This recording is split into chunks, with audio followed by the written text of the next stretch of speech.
there, my name's Caroline Kavanagh and I'm an anxiety specialist. And before I started planning what I was going to talk about today, I did a little bit of research in my Facebook group. And the question was, do you reach for your phone as soon as you wake up in the morning? And the poll's still going, you can go and check it out if you want to. But the result that's come back so far is it was 62% when I last checked it. So about 2 people out of 3 said yes, as soon as they wake up, they reach for their phone. So if that's you, if you fit into that profile, I'm here to say, stop.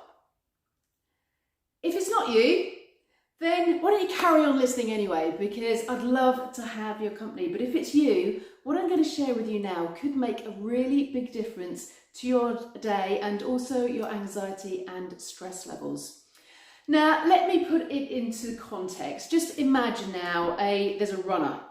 This runner, I'm going to say he, it's very sexist, but hey, let's run with it.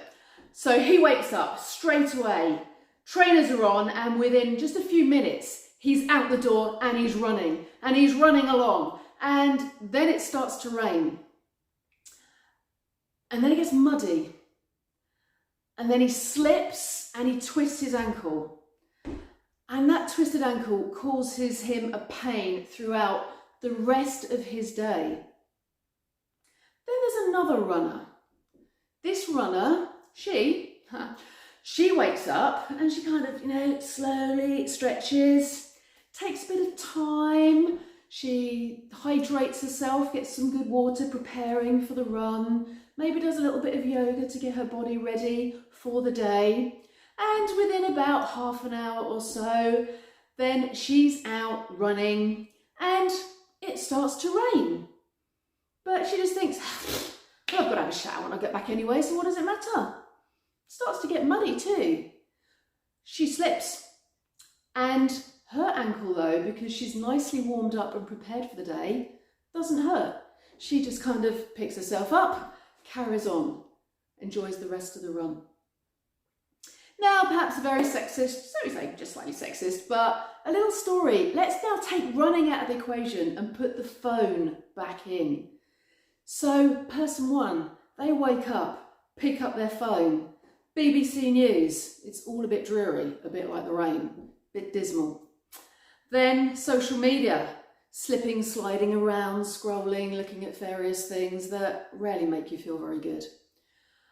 And then email. And in that email, there's a stroppy email from a work colleague that just makes you go, ugh, I've got to deal with that today. And that email causes a pain throughout the whole of the day. But then we have our other runner. She's the one that doesn't pick up her phone. She wakes up, has a bit of a stretch. She goes out, she carries on, starts the day as normal, has a shower, has a breakfast, gets ready for the day. And by the time she's gone out, that email's still there. It's still raining, but she's prepared her day on a really solid foundation.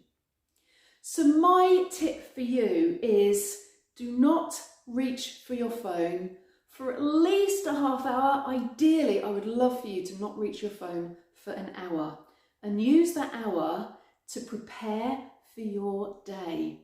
Now, it may just be you get on with your day as normal, doing those things like having a shower, breakfast, but it's all just a little bit slower and you haven't risked getting out in the rain, slipping up and twisting your ankle like the fast runner did.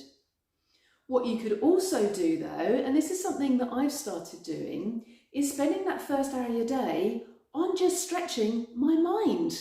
So I might do a bit of self-development. I've got all sorts of courses, books that I read that just stretches my mind, making me mentally stronger. I might just read a bit of a novel, again, starting the day slowly.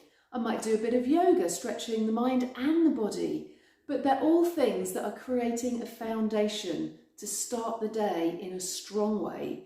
Because those emails, they come in, but when you started on a strong foundation, they don't floor you in the same way as if you weren't prepared for them. And now this approach is half of what I call bookending my day. So imagine a shelf full of books. If you've got bookends, you can take books out of the middle and they don't all fall over.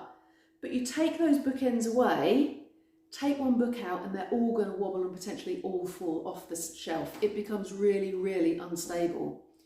And reaching for your phone is a bit like taking that bookend away. In fact, even worse, it's putting the shelf on a bit of a tilt with everything likely to fall over anyway.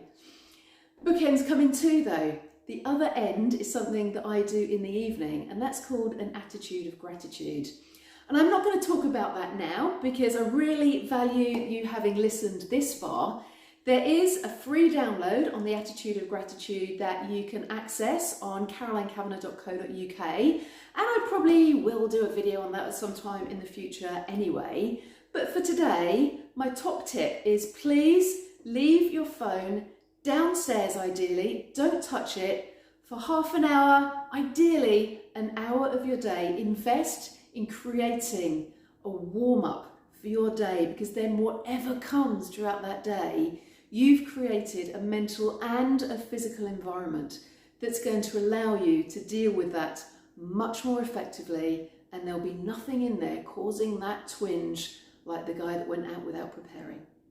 I hope you've enjoyed that. Please do comment if you think this is helpful. Are you up for making a bit of a, yeah, I'm going to try this. Try it for a couple of weeks.